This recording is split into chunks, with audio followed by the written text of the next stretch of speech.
Mga minamahal kong kababayan, Assalamualaikum. Madayaw ubayong adlaw kaninyong tanan. Magandang araw sa inyong lahat. Taong 2017, personal kong nakita nag-aagaw buhay sa hospital ang isang biktima ng pinasabog na improvised explosive device ng mga NPA sa Mandog, Davao City. He was struggling and choking with his own blood. It was truly a painful sight. Hindi ko rin malilimutan ang paghingi ko ng tawad sa ina ng namatay na opisyal ng Philippine Army. Naalala niyo yung interview natin kay Pangulong Duterte?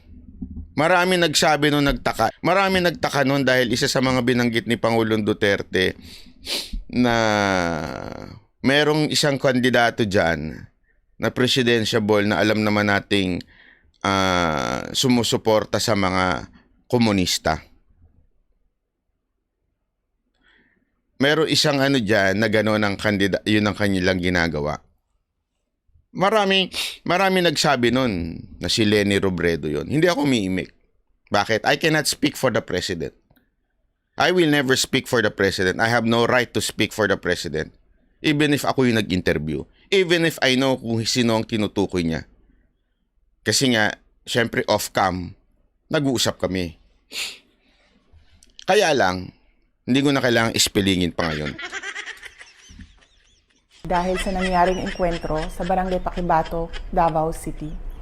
Hindi ako nakapagsalita nung ako'y tanungin kung ilang anak pa ba ang mamamatay dahil sa mga terorista sa Davao City. Mga kababayan, Ito yung isang bagay na paulit-ulit ko sinasabi.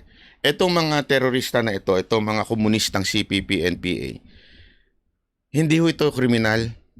Ito'y terorista. Ibig sabihin, mas mataas pa sa kriminal ang ginawa nila. It's a decades of criminal act ang ginagawa ho nila sa bayan natin. Kami po mismo ni Mocha na interview po namin ng mga biktima nila, mga kabataan ginahasa.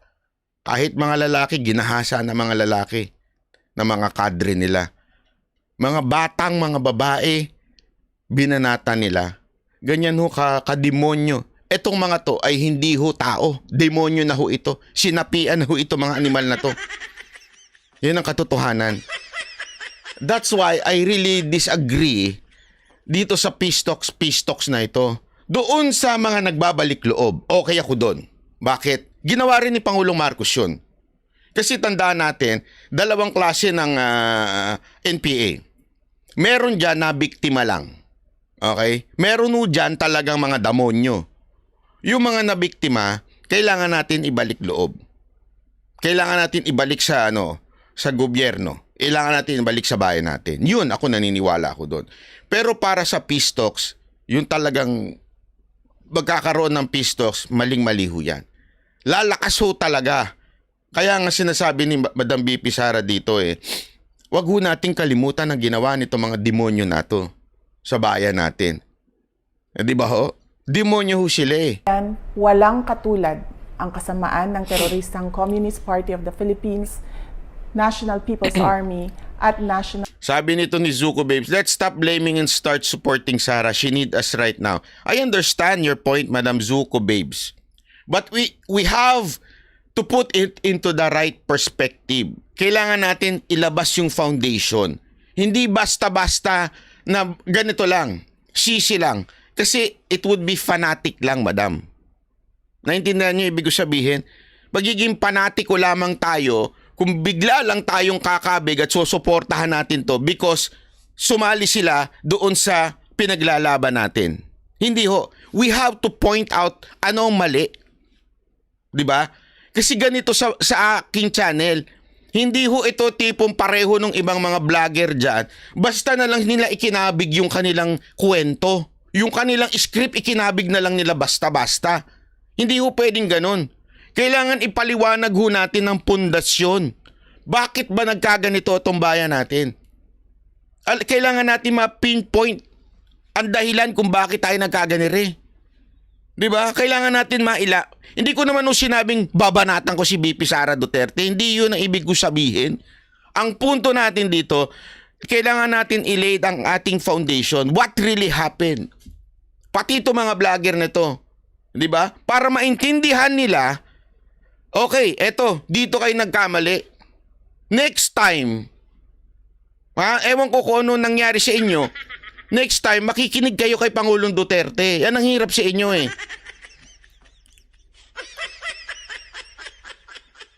Di ba?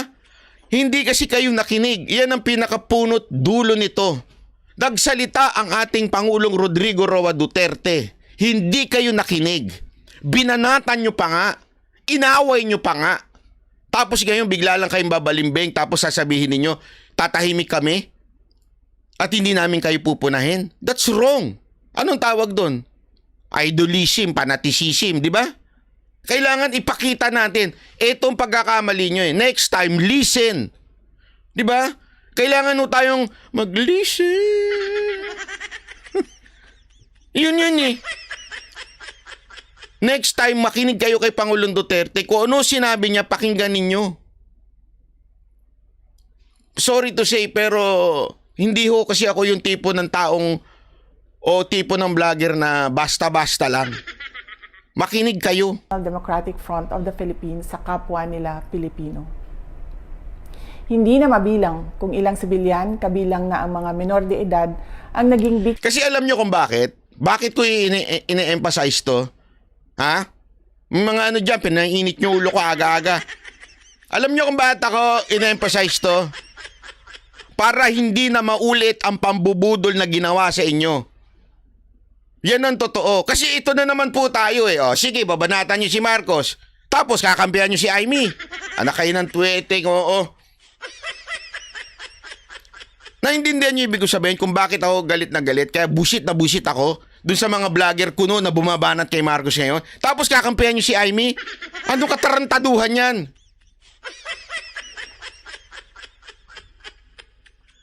Di ba ho? Oh, sige, yung mga nabudol dyan. Ngayon magpapaniwala kayo doon sa mga vlogger na nagsasabing galit na sila kay Marcos pero kakampi si Amy. Anak kayo ng weteng. Di ba? Yun ang nakakabuisit eh. Kakampihan nyo pa si Amy. Akala ko ba ayaw na natin sa Marcos? Ganyan-ganyan pa kayo. Nabudol kami. Pero gusto namin si Amy. Anak kayo ng tete. Di ba? Parang mga gunggong. Ayaw na natin si Marcos, period. Pati si Amy isama nyo. Lahat silang ang kanila. Ang hirap sa inyo. Babanat kayo, kapiraso lang. Hap-hap lang.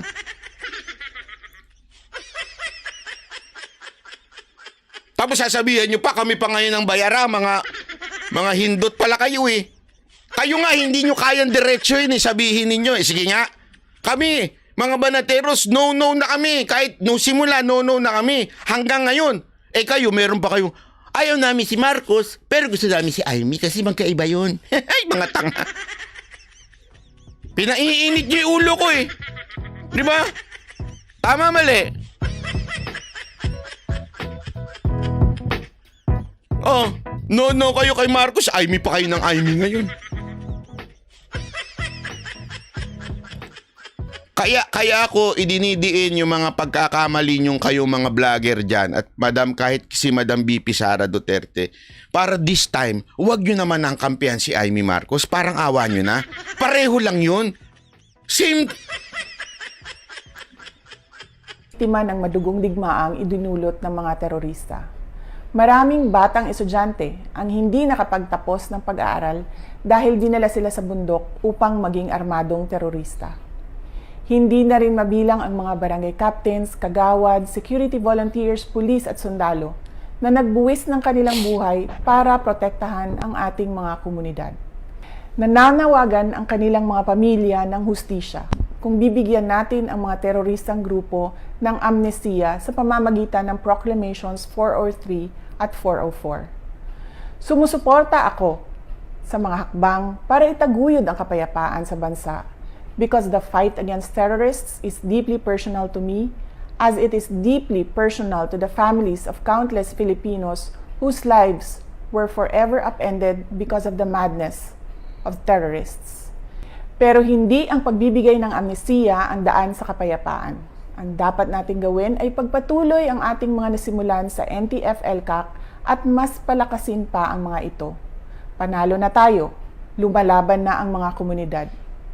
Mr. President, the government's statement with the NDFP in Oslo was an agreement with the devil. Napatunayan Ang tindi niyan. Agreement, di ba? With the devil. Naku po, patay tayo dyan. Alam mo, ito lang ang tanong ko dito eh. Ito lang ang tanong ko. I understand your statement, Madam BP Sara. I admire you for standing up against your teammate na si Marcos. I understand. But the question is this. You are the vice o co-vice chairman ng NTF-ELCAC. Co-vice chairman po kayo, di ba? Ng NTF-ELCAC. Ano ho ang inyong gagawin ngayon na merong pinirmahan ho itong ating executive secretary? At ngayon ay disagree po kayo. Kung kayo ay disagree, Madam Sara Duterte, dito ho sa ginawa ng ating pamahalaan ni Marcos at ni itong pinirmahan executive secretary, bilang NTF-ELCAC Vice Co-Chairman, ano ho ang inyong gagawin? Yun ho ang tanong ko dito. Napaka-importanting tanong ho nito. Kasi ho, kayo ay Vice Co-Chairman. Kung kayo ay may paninindigan, iwanan nyo na ho yan. Kasi kasama kayo sa susunod doon sa executive order na yun. Kaya nga sabi ko sa inyo making speech, making statement like this, it's okay. Actually, we support and we admire. Diba? We appreciate, we admire, we love this kind of speech sa ating BP Sara Duterte. Pero the question is, we need more. Your works.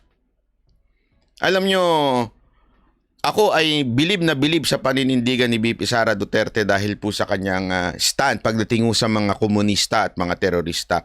Sabi niya nga, actually na kahit noon pa yan, very personal yan. Kung maalala ninyo, si BP Sara Duterte ang nag-komento na tanggalin ang Makabayan Black sa Kongreso. Siya po ang talagang lumalaban. Kung si Pangulong Duterte ay merong war on drugs, si BP Sara Duterte ay talagang dito ang laban niya dito sa mga NPA terorista. Kaya nga sa kanya, it's very personal. Inamin naman niya, very personal.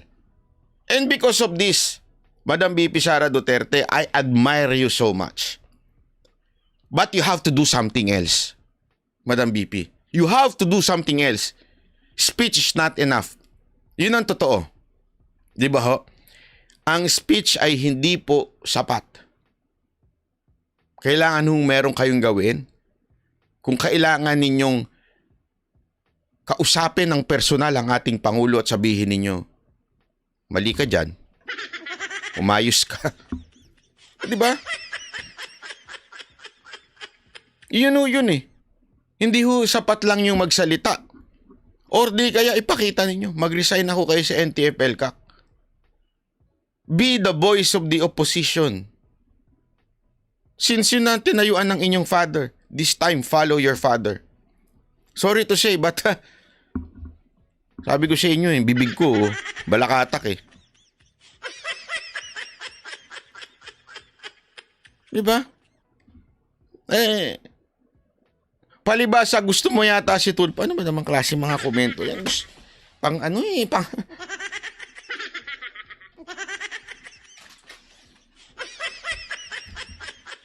pangkabutas yung mga komentong ganyan. Ano kinaugnayan ni Tulfo dito? Pabihira ka naman. Ang gusto ko maging presidente, Sisko! Anak ka ng wewe. Hindi pa ba alam yan? Ikinampanya nga namin eh. Gusto mo si Tulfo? Anak ng tanga mo.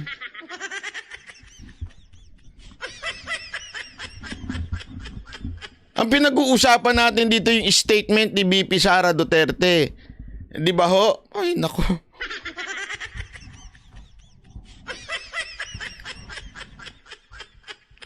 Parang mga gunggong eh.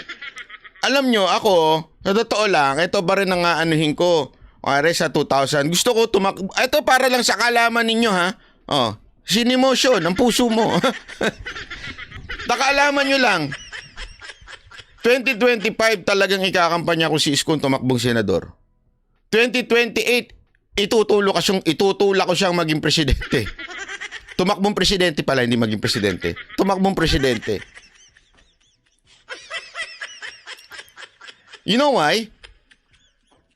Kasi, etong nakita ko kay Isko, lalong-lalo na yung mga pagkatalo niya, itong itong nakaraan, wala akong nakakita sa kanyang hindi nga siya publicly bumira kay Marcos, wala. Tahimik siya. Ayun, naglaro lang sa Itbulaga. Di ba? At the same time, kita nyo yung nag-number 1 nga ho yung yung Santa Ana Hospital. 'Di ba ho? Yung mga kanyang ginawa, nagawa niya in 3 years. Naayos niya, gumanda. Ibig ko sabihin, if proof and proof, eto mamang to may proof. Yun ho talaga ang totoo dito eh.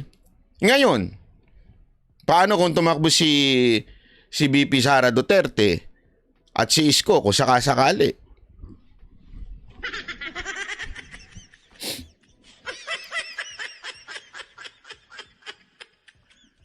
Tuloy. Na natin sa kasaysayan na hindi sila seryoso at wala silang sinseridad sa usaping pangkapayapaan. Gagamitin nila itong peace negotiation sa pagtraidor sa pamahalaan at paglinlang sa taong bayan. We appeal to your power to review these proclamations and agreements.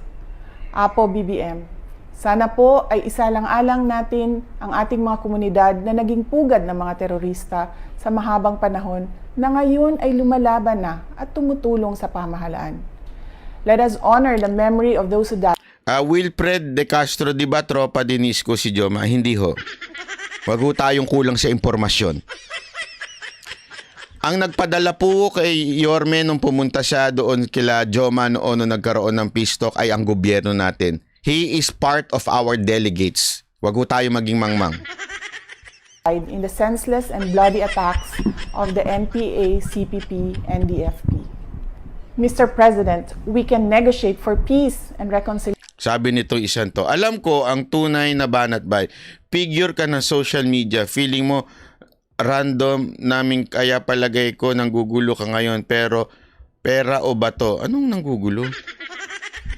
Kasi hindi ako sumasakay dun sa istorya nyo. Hindi, kasi yun ang gustong mangyari ng iba, sumakay ako sa istorya ninyo. Hindi, yun ang, pasensya na ako kayo, hindi ako yung tipo ng taong sasakay sa katangahan ninyo. Nang totoo? Mantakin mo, ito nga ang tanong ko sa inyo eh. Anong katangahan yan? Meron isang vlogger dyan, galit na galit kay Marcos ngayon, sising-sisi sabi niya si Marcos, pero okay naman siya kay Amy. Hindi ho ba kayo namamangmangan dyan? Sino kayo sa atin na mukhang tanga? Tanungin ko ho kayo. Di ba ho? Okay sa inyo si Amy? Nagpapaniwala kayo sa script niya na kontrabida siya sa kapatid niya? Anak kayo ng weteng. Ganon kayo kababaw na nagpapaniwala. Isipin niyo ha, nabudol na nga kayo ni Marcos, magpapabudol pa kayo kay Amy. Anong tawag mo doon? Araw-araw bubudol kayo? Gumaya kayo kay Catherine. May lesson na matututunan kay Catherine. Kasi totoo daw yun eh. Sabi niya, sabi nung iba. Sa chismis. Lalong-lalo na mga nakausap ko mga Katniel fan. Matagal na palang tinitiis ni Catherine. Di ba? Ilang beses na daw siyang nahuli daw etong di umano, etong si Daniel. Anak ng weting. Ba't napunta dyan, Banat Bay? Kasi, buti ba si Katniel nagsisi na? Buti ba siya nagsabing, finally, I will end this?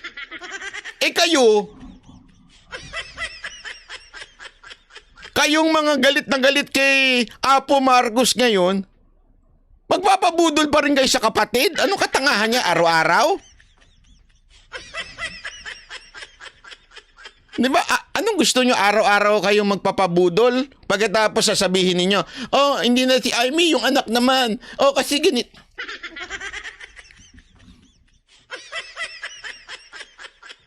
Oh, chapter close. Yun na nga eh. Pwede ba kayong mga vlogger dyan na galit na ngayon kay Marcos, pwede bang sabihin nyo, chapter close? Marcos, chapter close na? Eh, hindi eh.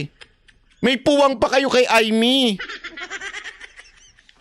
Tapos sasabihin nyo kami pa ngayon yung, kami pa mga banateros vlogger ang naiba kwento. O, di ba? Eh kami nga hanggang ngayon, isko pa rin eh. Isko pa rin ang gusto namin maging presidente. Pasensya na, yan ang totoo. Kung hindi tatakbo mga Duterte, kung hindi tatakbo si Pangulong Duterte, ako feeling ko lang eto just to be feeling ko lang hindi naman po hindi sasabayan ni Isko si BP Sara Duterte. Feeling ko lang. Feeling ko lang yun I'm not speaking for Isko, okay? Matagal ko na rin siya hindi nakakausap.